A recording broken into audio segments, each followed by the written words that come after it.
Assalamualaikum warahmatullahi wabarakatuh. Baiklah, perkenalkan nama saya Yusran Rizky dengan NIM 19.141.0099 dari kelas SI 5K. Di sini saya akan menjelaskan tentang web development yang terdiri dari 1. Pengertian, 2. Jenis-jenis, 3. Proses kerja, 4. Tools, 5. Skill yang dibutuhkan, 6. Tahap perancangan website. Yang pertama yaitu pengertian web development. Web development atau pengembangan web adalah sebuah proses pembangunan dan pemeliharaan situs web. Dalam pembangunan web meliputi web desain web, pengembangan konten web, pembuatan skrip untuk sisi klien dan server, serta pengaturan keamanan jaringan.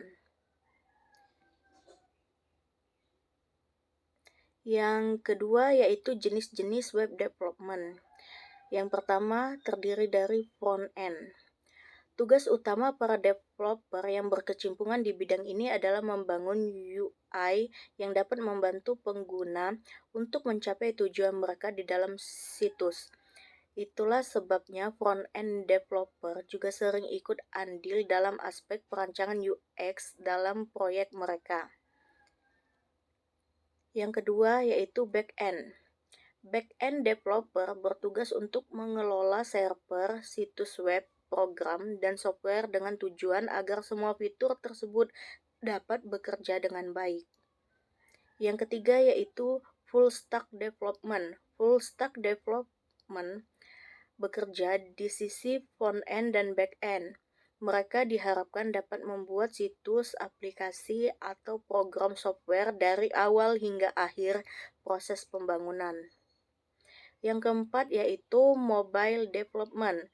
Tugasnya adalah membangun aplikasi yang ramah untuk perangkat seluler seperti smartphone ataupun tablet. Yang ketiga yaitu proses kerja web development. Yang pertama, pengumpulan informasi.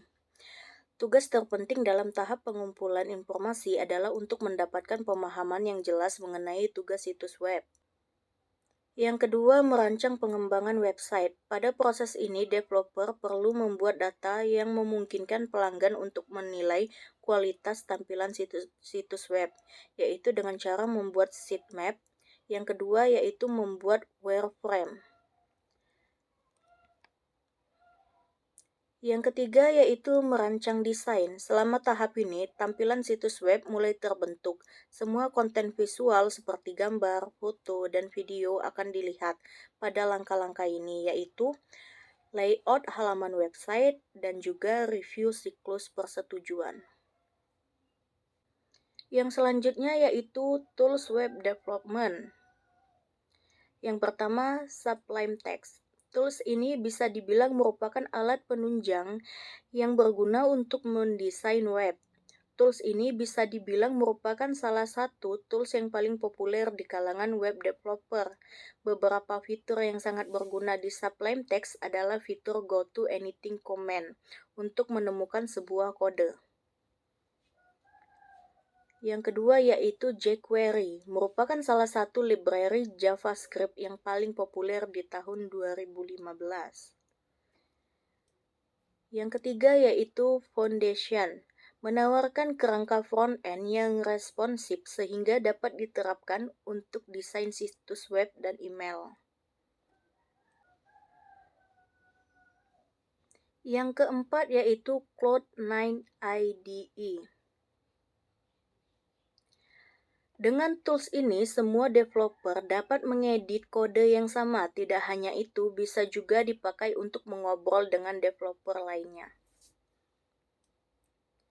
Yang kelima yaitu Fontelo. Dengan menggunakan tools Fontelo, seorang web developer dapat dengan mudah memilih berbagai icon pendukung. Yang keenam yaitu GitHub. Tools ini memungkinkan setiap developer untuk mengubah front-end dan back-end website tanpa mempengaruhi kode program yang asli.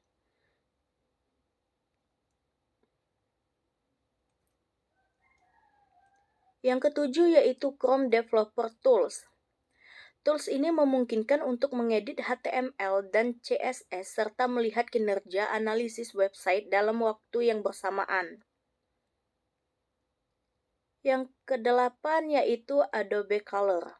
Tools ini sangat memungkinkan untuk menentukan berbagai macam skema warna yang dapat diterapkan pada tampilan website nantinya. Yang selanjutnya yaitu skill yang dibutuhkan. Yang pertama, skill front-end developer. Dan juga yang kedua yaitu skill back-end developer.